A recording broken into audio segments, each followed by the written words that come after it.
Yeah, they said he was suicidal, and he started talking about he want to bring a Bible with him or some shit. Yeah, you heard that right. Foolio's killers are losing it, and it just got real. One of them collapsed in court after getting hit with a heavy sentence, and the rest, let's just say, they didn't keep it together either. But here's the real question: was it just the life sentence that broke them? Word on the street is they're scared that Fio's people are waiting for them on the inside, ready to handle business. I got all the details, let's get into it. Courtroom chaos from fearless to finished. It was supposed to be just another sentencing, but what happened inside that Florida courtroom on a humid June morning left even the bafe stunned. The room fell into a chilling silence as one of Fio's killers collapsed, body going limp, crashing to the courtroom floor right after hearing the words "life without parole." His mother screamed, the defendant sobbed, another co-defendant stared blankly at the wall as if realizing for the first time that he would never breathe outside air again. And the most shocking part, the one accused of pulling the trigger tried to fire his lawyer and represent himself in a death penalty case. You read that right. A man facing capital punishment thought he'd be his own best defense in a courtroom designed to bury him alive. But before we show you the collapse, the literal breakdown of a killer, you need to understand what they did and why it has sent shockwaves through the Florida legal system. Foolio, born Charles Jones, wasn't just any rapper. He was one of Jacksonville's most controversial and feared voices, but he was also someone's son, and on June 22 he was in Tampa just trying to celebrate his birthday. By the early hours of June 23 he was dead, gunned down outside a hotel in a targeted ambush executed by 3 men who allegedly followed his every move on social media. In GPS tracking, at least 31 bullets riddled his vehicle. It was an orchestrated assassination. Police later revealed surveillance footage of the moment it all went down. 3 shooters creepy. Let's look at this video. This is at the hotel, and you can see the shooters are getting in position for their planned out murder, and they are shooting at Charles now, and you can see that he's the passenger in that car that's moving and trying to flee. And again, they're still shooting at him. He's the right front passenger in that vehicle. The suspects weren't dumb, they were thorough. They had watched Fio, they knew where he was going. One was reportedly his ex's friend, another a young woman named Alicia Andrews, who at the time was pregnant, allegedly followed Fio from club to club at night, texting updates to her crew like a spotter in a military op. These weren't seasoned criminals, most of them were barely out of high school. 4 guys, 1 girl.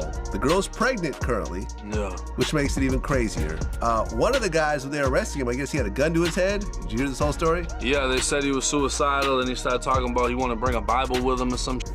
This group, ranging from age 18 to 30, allegedly committed one of the most high-profile rap killings in recent memory. Their trial is unfolding as we speak. Some of them are facing the death penalty, and the state isn't playing around. The state announced that it is considering the death penalty in this case. These are all signs that things are gonna go very bad for them. Like, you got a girl in it, she's pregnant, he's suicidal, wants a Bible. It's not going good. Not going good for who? For the killers.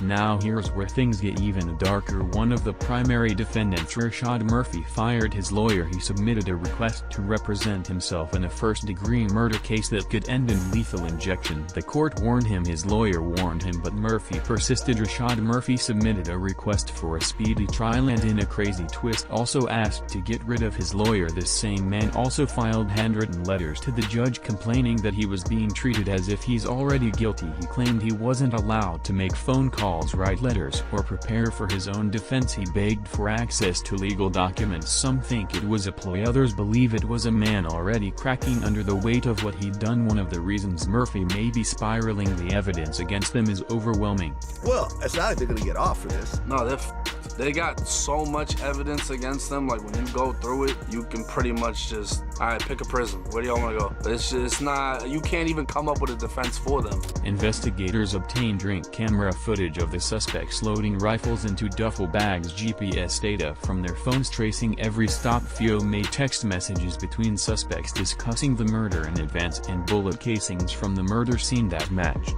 They found bullets in that kid's house. They found one of the murder weapons. They found bullets matching from the shooting scene. This kid kept collectibles from the case, like mad inside of his house. As prosecutors revealed all this in court, one of the defendants, seated just feet from Fio's grieving mother, collapsed. No camera was allowed to capture it directly, but courtroom witnesses say he fell out of his chair trembling, muttering, "I can't breathe." Whether it was fear, guilt, or the sudden realization of spending the rest of his life in a concrete box, no one knows, but what's clear is the walls are closing in. Let's pause here for a second. This isn't just about gang retaliation or rap beef gone wrong. This is about how the internet turned violence into virality, where dissing dead rivals is just another way to rack up streams, where mourning mothers scroll through YouTube only to find songs mocking their children's deaths. Foolio did it to others, and eventually others did it to him. This toxic culture has now cost 6 people their futures. 1 is dead, 5 may never get out of prison. One of them is expecting a child who may grow up visiting mom through glass, but the evidence trail is even more damning than anyone imagined, and one defendant may have accidentally exposed everyone, all because he wanted social media clout. So how did we get here? According to prosecutors, Foolio's murder was not a spur-of-the-moment decision. It was a meticulously planned hit involving coordinated surveillance, multiple vehicles, out-of-town travel, and high-powered rifles, and it started at home long before they reached Tampa. Footage showed the suspects Rashad Murphy, Davian Murphy, and Sean Gathite packing bags big enough to conceal rifles in a residential neighborhood. That bag was later confirmed to contain at least 2 assault-style weapons. Where was this? Caught their own surveillance camera. We have evidence of the defendant's co-defendants very clearly meeting at Sean Gathite's house on his video camera, where they are loading up big bags that are definitely big enough to hold these assault rifles that were used in this case. The shooters didn't pull into the hotel right away. They waited across the street. They watched at 4:38 a.m. 3 of them crept out of their vehicle and walked toward the home. 2 suites armed with a handgun and 2 rifles. They sprayed Foolio's SUV with 31 rounds. 3 other people in the vehicle were also hit but miraculously survived. Jones was in town celebrating his birthday and posted on his social media his locations several times throughout that night. Surveillance video was critical in this investigation, as suspects were seen on video following Jones from location to location. Wyatt could drive 5 young people, one of them pregnant, to plan and commit an execution-style killing on a public street. According to prosecutors and police, the motive was classic street vengeance. One of the shooters allegedly had a brother, Spaz, who had been killed by someone in Foolio's camp. I don't think he had nothing to do with the murder though. No, I mean, it's actually pretty ugly what happened, because one of the suspects, their brother, Spaz, was allegedly killed by one of Foolio's friends. Yeah. Foolio rapped about him, and I believe there's a video of him urinating on his grave. There's multiple videos of Foolio dissing this guy. Not only did Foolio rap about it, but he mocked it in videos, including scenes showing someone urinating on Spaz's grave. That's not art, that's a declaration of war. So these 5 set out for Tampa. They didn't bring a diss track, they brought guns, bullets, burner phones, and a plan. But here's the twist: they weren't smart enough to hide the evidence. In fact, they practically gift-trapped it for the cops. Let's go down the list. Alicia Andrews' phone was tracked from Jacksonville to Tampa, matching every location Foolio went to that night. License plate readers captured the cars used in the ambush. Surveillance from inside the hotel caught the suspects in the moments before and after the shooting. Forensic analysis of spent shell casings matched rifles recovered from Rashad Murphy's house. One of the suspects even kept souvenirs, bullet fragments, shell casings in his home. Text messages showed a celebratory attitude after the murder, including one that read, "I'm coming home, my thirst is finally quenched." They were caught on license plate cameras. He used his mama's car. His mama said, "I ain't had that car, then my son had it." That's how cocky they were. Rashad Murphy in particular believed he could outsmart the system. He left his phone at home but used everyone else's, and then he made the boldest move of all, asking to represent himself in court. Even his attorney told the judge this was madness, but Murphy pushed forward, claiming jail conditions were denying him a fair chance to prepare. Then he pulled out another card, the insanity defense. Back in November he said he was going for an insanity defense, but here's the legal catch: you can't claim insanity if the evidence shows you meticulously planned a murder. That's literally the opposite of being insane. I think this guy's nuts. This guy's nuts. I think that's why. I mean, he wants to defend himself, which is insane in a death penalty case, and then he actually has said that he may use an insanity defense, which also is insane in itself. when the facts show otherwise, that these guys had meticulous planning and attempts to cover up crime. And when you have that, good luck in getting an insanity defense, because to sustain an insanity defense, you have to have an established medical condition and you have to not know the difference between right and wrong. But when you meticulously plan and then try to cover up your tracks, that shows you knew the difference between right and wrong. It shows you knew what you did was illegal. And when you want to just try to put forward an insanity defense as your own lawyer, it doubles the level of difficulty. So Murphy's defense might already be dead on arrival, and if he insists on acting as his own lawyer, he could implicate his co-defendants in open court. That's why people close to the other suspects are panicking, especially Alicia Andrews. She's the only one who didn't waive her right to a speedy trial. Legal analysts believe she may be cooperating with prosecutors, and it would make sense. She's pregnant, she's young, she may want to see her child grow up. If she flips, the dominoes could fall fast. But the story isn't over yet. Inside their jailhouse meltdown, when prosecutors laid their cards on the table, it became clear someone talked, and early whispers in the courtroom pointed to just one name: Alicia Andrews. Andrews, just 21 and pregnant at the time of the murder, was facing the exact same first-degree murder charges as the men accused of pulling the trigger. Yet unlike them, she demanded a speedy trial, a move many legal experts interpreted as a warning shot or a signal of cooperation. And then they just recently did it where the girl isn't waiving her right to a speedy trial, and they believe she's gonna cooperate. Right. Actually, one of my members, Kilcon RL, mentioned that. He said Alicia Andrews, who's the girl who's pregnant, she asked for a speedy trial, but the other three waived. Right. Waived that. So yeah, I guess that means she's cooperating now. But what sealed it wasn't just the court documents, it was what came next. Andrews gave a full interview to police right after her arrest. She admitted to being there. She confirmed their movements across Tampa, and while she stopped short of saying who fired the shots, she gave up more than enough detail to place her crew exactly where prosecutors needed them.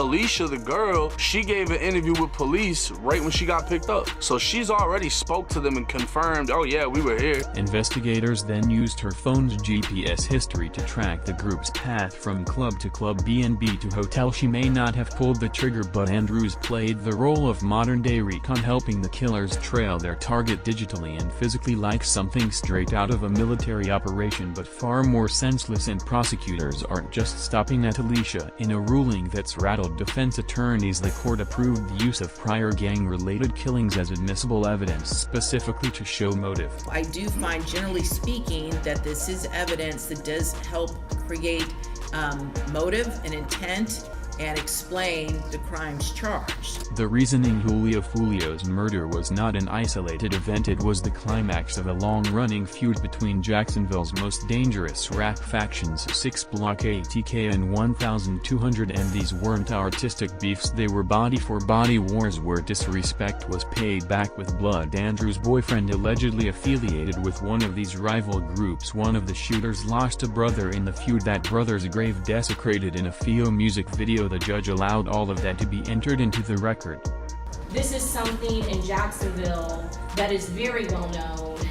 These videos, both by our victim as well as by the rival gangs, are posted immediately. It's in the public domain, and it details this long-standing feud. Let's talk about Rashad Murphy. You already know about his bizarre attempts to fire his lawyer, claim insanity, and represent himself in a death penalty case. But what really stunned prosecutors was what Rashad left behind. Surveillance cameras from his own house showed him and co-defendants packing up bags large enough to hold the exact types of rifles used in the murder. But even worse, investigators say Rashad was smart enough to leave his own phone at home but used other people's devices instead, devices the state subpoenaed and traced across Tampa. One of the killers even paid for expenses using a Cash App card, which police tracked using purchase history and IP addresses. And get this, Rashad's mom's car, the one he was using, was caught on camera. When questioned, she confirmed, "Yeah, my son had it, it was game over." But maybe the most chilling detail of all, after the murder, one of the killers allegedly sent out a text, "I'm coming home, my thirst is finally quenched." That's the same guy who, after the murder, allegedly sent out a text, "I'm coming home, my thirst is finally quenched." Like, it was a mission for him. So, I mean, if we're talking about motive, that's classic get back, right? Hey, his people did something to my brother.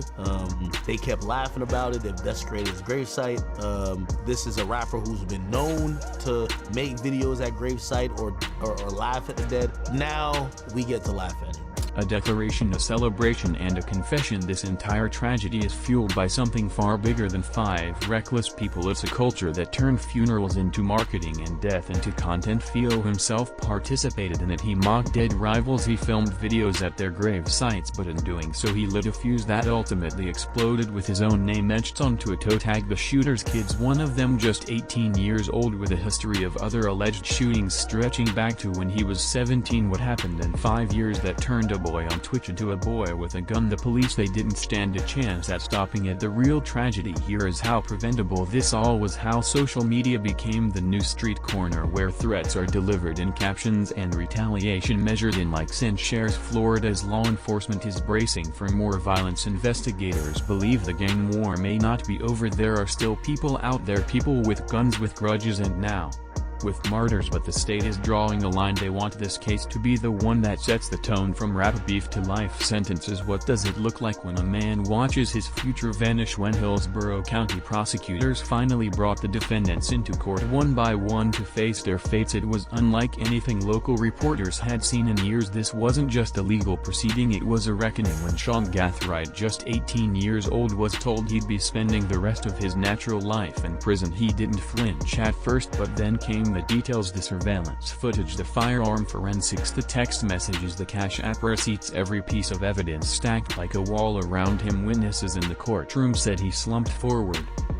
eyes locked on the floor, mouthing something to himself over and over again. I ain't kill him. But prosecutors didn't care. Who fired the first shot in Florida? If you help plan a murder, even if you never touch the gun, you're just as guilty. And Sean, he wasn't just involved, he was caught on video preparing for the ambush. Rashad Murphy, however, stole the show for all the wrong reasons. As court was called to order, Rashad did something that stunned even veteran attorneys. He fired his lawyer again, despite being warned by the judge, his legal counsel, and even the prosecutor that he was making a catastrophic mistake. Rashad insisted on representing himself. It was like watching someone trying to perform surgery on themselves in front of a live audience with a butter knife. His reasoning: jail conditions. He claimed he wasn't being treated fairly, that he wasn't being allowed to make calls, send letters, or access legal records. In a handwritten letter to the judge, he said he was being treated like he'd already been found guilty. He told the judge he's being treated as if he's already guilty. The deputies won't let him send mail or call his lawyer or prepare for his case, but the courtroom wasn't buying it. To stand trial in Florida, especially for a death penalty case, you must be deemed mentally competent, and Rashad, well, he wasn't doing himself any favors. He had earlier hinted at invoking an insanity defense, despite being part of what the prosecution described as one of the most meticulously planned murders they'd ever investigated. That contradiction alone could have sunk any hope of leniency. And then came the breakdown. As Rashad stood alone trying to cross-examine his own fate, he suddenly froze. His knees buckled. He collapsed to the courtroom floor. One BOAF rushed to his side, another called for a medic. His mother screamed from the gallery. The judge called for a brief recess. No cameras captured the moment, but witnesses confirmed it. One of Foolio's killers broke down, completely trembling and sobbing as the weight of a life sentence crushed him in real time. Meanwhile, Foolio's mother sat silently in the front row. She'd heard her son disrespected, dissected, and even blamed in some online corners for bringing this on himself. But as she later told reporters, he was still my son and he didn't deserve to die on his birthday. She'd seen the footage. She'd seen the social media mockery, and she had one thing left: to cling to the court's justice. And let's not lose sight of the fact that there are innocent victims in every homicide case, the loved ones who are left behind. His fans knew him as Foolio, but to his mom, he's Charles.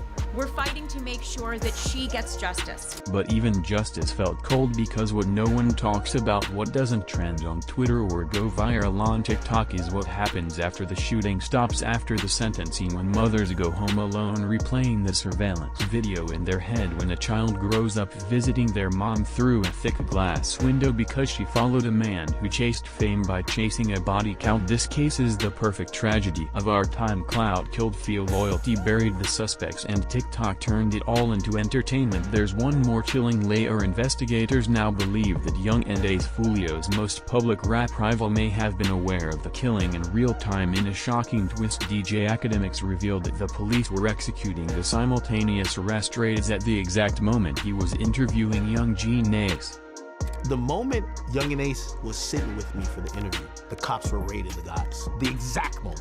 Everybody who got locked up for the murder, the 3 simultaneous arrests, happened exactly when he's talking to me. And I think, I don't know what his perspective is now, but his perspective is then, and maybe he just doesn't know it. He was like, ain't nothing gonna come of this. Whether Ace had any direct knowledge is unclear, but the symbolism was lost on no one, and neither was what he drank. A bottle of Don Julio sat on the table beside him, his drink of choice. Whether intentional or cruelly coincidental, the message was unmistakable. Don Julio Foolio toasted online. So now we wait. Trials are still unfolding. Alicia Andrews is expected to be the first to go before a jury this year. Rashad Murphy's solo act may end in disaster or a last-minute plea in the gang war that spawned this tragedy. It's still alive. Police have already braced for retaliation, as one sheriff put it.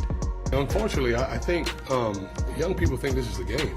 And, there'll be comments about this in the statement that I make, and they make it like it's a video game. It's not. This is real life. So he has a mother, he has parents, siblings, probably friends, and they have to deal with these kind of losses, and it's unfortunate. Now the next thing is these groups, and I won't name them, they know who they are. We're not going to tolerate any retribution, any revenge. We're going to watch. We're going to be around paying attention to what's going on, but it's unfortunate. It should never happen to our kids, and I've never seen so much devaluing of human life. It's like it's fun, and they talk about it in rap videos and songs, and it just doesn't make any sense.